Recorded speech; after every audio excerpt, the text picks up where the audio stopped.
Hello. My name is Scott, and I am here to tell you about golf swing sequencing, the hidden secret for The sequence in which you make your golf swing has a huge effect on the distance you hit the ball. If you get it wrong, you'll be robbing yourself of a lot of distance, and if you're like most golfers, you want to hit the golf ball the longest you possibly can.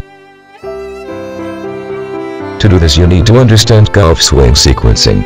So let's get started by looking at what should be happening in the backswing and in what sequence. To start the backswing, you must do so with your big muscles into your back and shoulders. You do not want to start your backswing with your hands. Now, as you're starting the backswing by turning your shoulders and back, you also need to shift your weight to your right foot. And you should continue to move your weight to your right foot, for a right-hander, all throughout the turning of your backswing, so that when you reach the top of the backswing position, you have about 90% of your weight on your right foot. So you can sum up the backswing as a shift and turn. Now, at what part of the golf swing does the most power come from? The correct answer is the transition. And the transition in the golf swing is when you change directions from the backswing to downswing. Just think, if this wasn't true, you'd have golfers setting themselves into a perfect top of the backswing position and then swinging from there. But that doesn't happen, and never will, because it's the change of directions from moving the club back to bringing it down where the real power in the golf swing comes from. And that's the key place in the golf swing where most amateur golfers lose a heck of a lot of distance. This is through a lack of the correct golf swing sequencing. Let me explain. Imagine you've reached the top of your backswing position. What should start the downswing? The correct answer is, the weight shift should. To start the downswing, you need to first move your weight back to your left foot.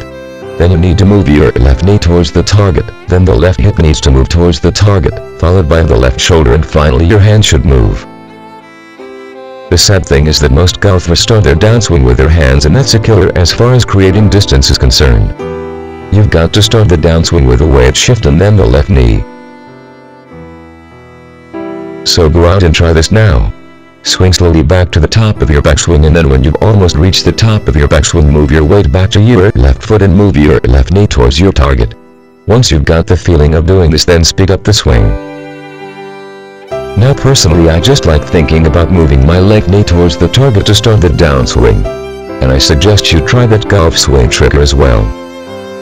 If you get this sequencing correct from the backswing to downswing, you'll gain a lot of distance, and the golf swing will be a lot easier for you. Try it, you will love the results. Your mental game is as important as your training and equipment. The biggest component of a golfer is his mind, so mastering the mental golf is essential.